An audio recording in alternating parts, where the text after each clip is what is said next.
Philadelphia's roster cuts are now official, and yes, there are some serious surprises. But more interesting was Howie Roseman's latest move this afternoon to ditch a promising young draft pick for an injured, undersized project. Plus, the latest on the Birds' favorite free agent target, as Howie promises more to come, what the Nakobe Dean news dump means for the Eagles' first game next week. I'm Thomas Mott, this is the Thomas Mott Show.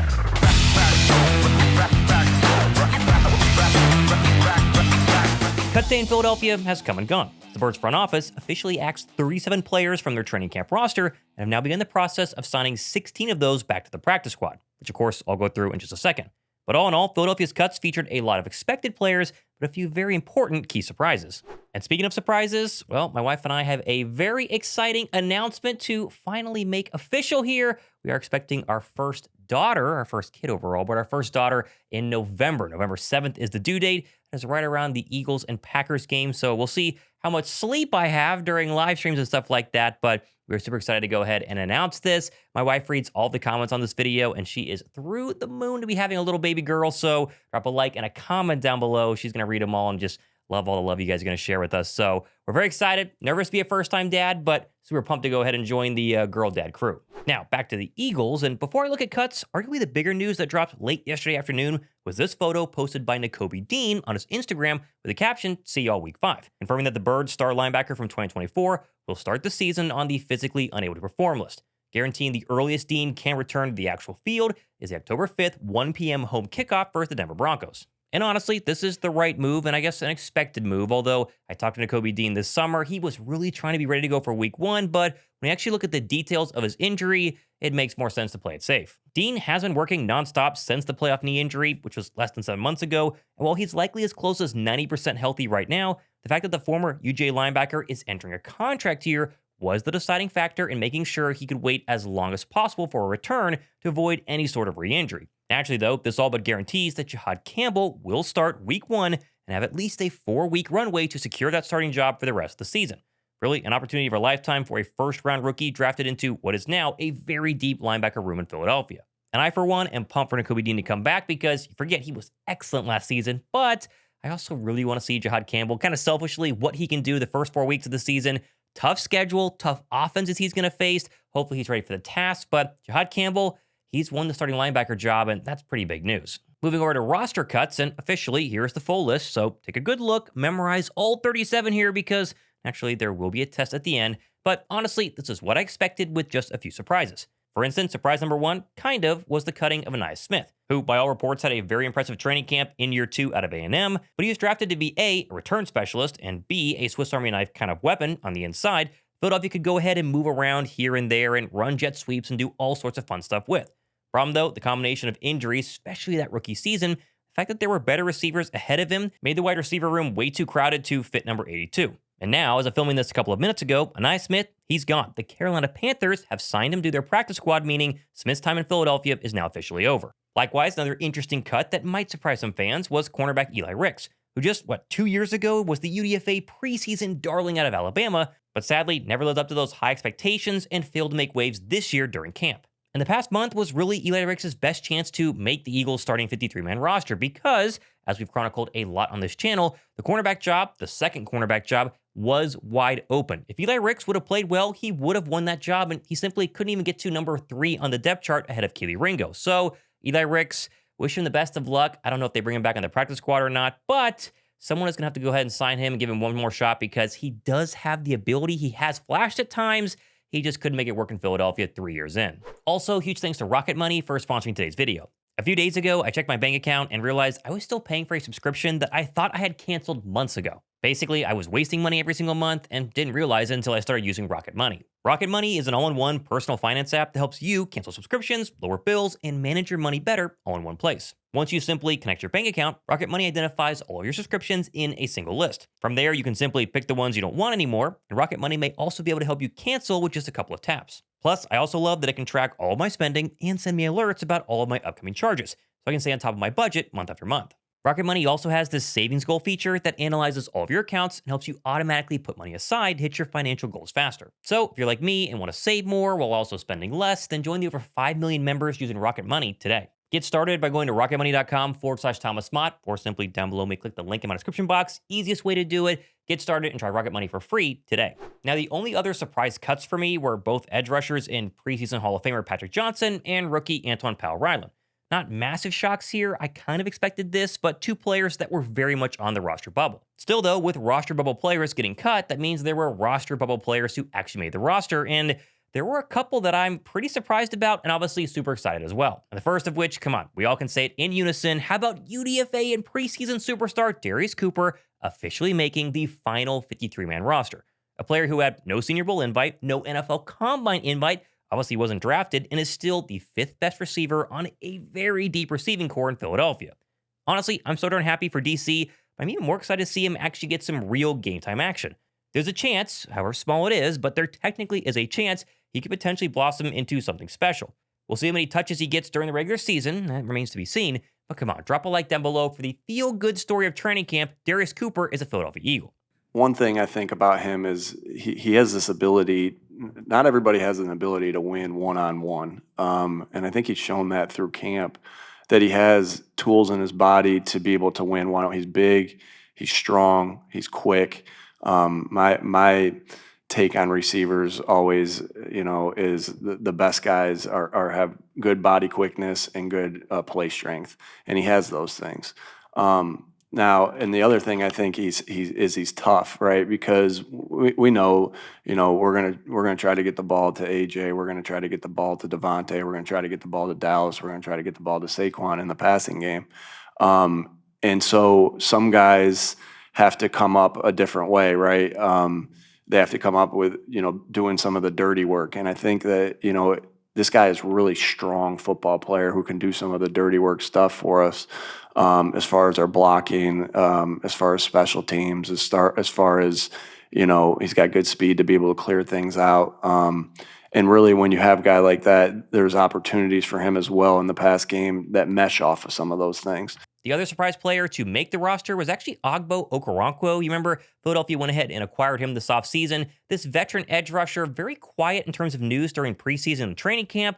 I thought maybe Patrick Johnson could beat him out, but no, Ogbo is officially a Philadelphia Eagle as well. All in all, of those two surprise roster role players that made it, there are a couple others here that you can see on your screen, including rookie tackle Cameron Williams, tight end Kylan Granson, AJ Dillon, Gabe Hall, and Byron Young. With the other rookie tackle, Miles Hinton, technically, I guess he made it. He's going on short-term IR. He's going to be back, but both rookie tackles make the roster, and that's good news. What Philadelphia did that was pretty odd this early afternoon, though, was first cut offensive lineman Trevor Keegan, literally less than 24 hours after he, quote-unquote, made the final 53-man roster. That then freed up a roster spot for Philadelphia's lone waiver claim of the afternoon and former Rams center Willie Lampkin. Now, on Keegan first, I was pretty shocked by this because I was very high on the Michigan Day 3 pick last year and saw him as an obvious Stouland disciple. However, Keegan was injured during last year's training camp, didn't play hardly at all during his first season in the NFL, and the past 3 weeks did not do enough to get that far away from the Eagles' roster bubble cut. I mean, he was literally right there.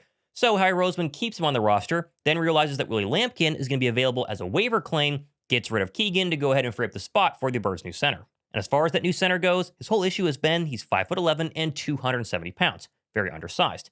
Which, by the way, for reference, at the 2011 Scouting Combine, the quote-unquote undersized Jason Kelce was 6'3", 280 pounds. But Lampkin has been impressive during training camp in LA and very impressive during that preseason game against the Dallas Cowboys until knee and ankle injuries crept up in week 2, and that has kept him out the remainder of Rams camp. So I think, as Anthony DeBona explained, it's likely the Birds are going to add Lampkin to the 53, then place him on IR. No idea how long he'll be there, but that will technically re-free up that final spot for the time being. And naturally, that time being was about 30 minutes as Philadelphia officially re-signed long snapper Charlie Huglet, who was briefly released yesterday, back to their 53-man roster.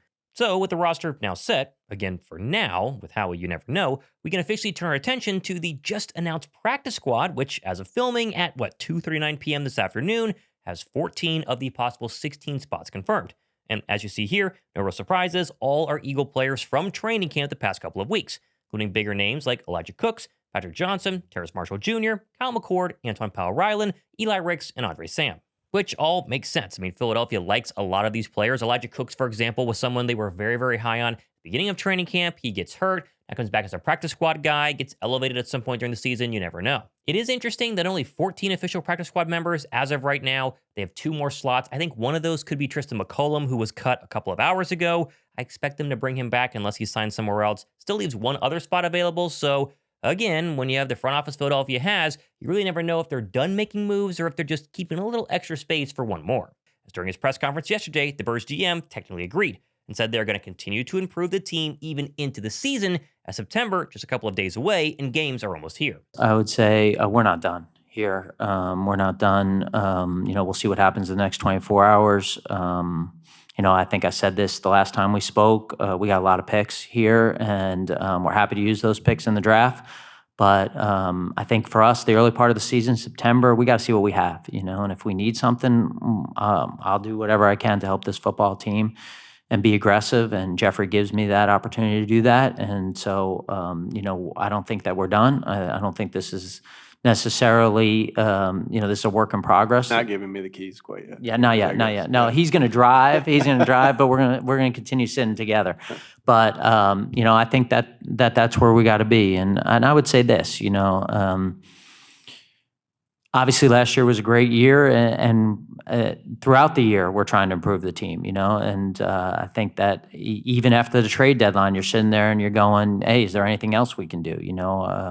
Is there things that we can continue to do? So I don't sit here, no matter what the year is, no matter what the time of the year is, and feel content with what we're doing, and just will continue to look for opportunities. And I promise when I leave here, I will go back upstairs and we will be looking for opportunities tonight, tomorrow, and we'll continue to look through them, every day here until we stop playing, and then we'll take a couple-day break, and then we'll keep looking for guys. Which naturally leads well to the latest update on how about free agent cornerback Asante Samuel Jr., who, if you read my comment section on any of my videos the past month, you will see Asante Samuel's name brought up time and time again as someone as an absolute no-brainer that Howie should go ahead and sign. And honestly, it was getting pretty strange as to why a 25-year-old former rookie phenom was unsigned this close to the season until, the Jeremy Fowler update on Tuesday, where he said, quote, an update on Asante Samuel. He's scheduled to undergo a CT scan in October to ensure successful spinal fusion. At that point, he will look to sign with the team for the second half of the year. Several teams have kept in touch. So that explains why he remains unsigned, because he still has the neck injury. And I guess the whole July confirmation CT scan that I talked about on my show that was reported a couple of months ago either didn't go well or didn't happen, because it's now been moved to October. But you can stop commenting down below that we must get Asante Samuel Jr. right now. So obviously no team is going to sign him until October. So hold the comments and then bring them back to my comment section whenever the Eagles cornerbacks struggle, if it happens in October. Of course, barring a trade in the coming days, it does appear that GM Howie Roseman and head coach Nick Sirianni are confident in their corners, because obviously they have Q and Coop, but told the media that even the guys behind those are pretty impressive, and this is a strong unit. I don't know, in terms of a clear-cut starter, I think that we got a bunch of good players at the corner position, and so I don't think that's necessarily a weakness on this football team. I think that we start by having an outside corner in Quinyam, who we think is ready to take another jump, and unbelievable player. We have another corner in Cooper DeJean, who we think, again, one of the best young corners in the league. And so feel very fortunate to start that position there, and I think that sometimes we look at weaknesses in terms of strengths. I've been here a long time. To have 2 young corners like that, that's a position of strength. And then we have a lot of guys at that position who are young, who have a lot of talent in their body. I'm excited about the corners that we have on this football team. So, I kind of look at it a different way. When you look at those guys, they have different skill sets. They have different strengths. You talk about Keeley. Keeley is big. He's fast. He's strong.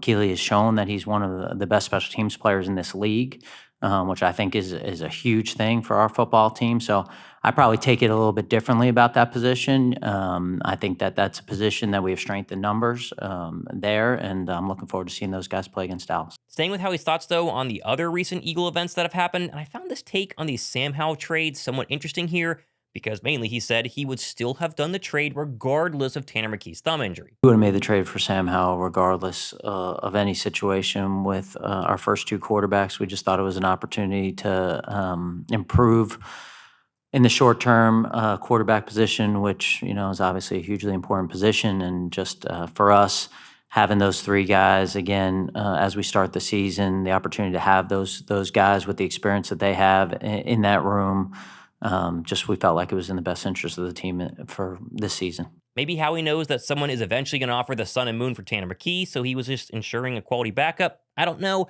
but some honesty there from Howie that essentially DTR and Kyle McCord were not good enough. He wanted to get another good backup, and Sam Howell trade, that's how it happened. Now, of course, plenty more stuff happening in the next couple of days and weeks. You never know when Philadelphia's going to do something, and as soon as I drop this video, they could go ahead and make a trade or another signing, and if it's big, we're going to go ahead and break it down live here. You guys know the drill. Of course, I do appreciate, I know you guys are going to give me a bunch of, loving comments because you guys are the best. I'm going to be a dad here pretty soon, which is super exciting. November 7th is the due date, and my wife and I can absolutely not wait. So any dad advice, let me know down below. We've got a ton of people pouring into us, and we really appreciate that. I'm Thomas Mott. Cuts are done. What happens next? This has been the Thomas Mott Show.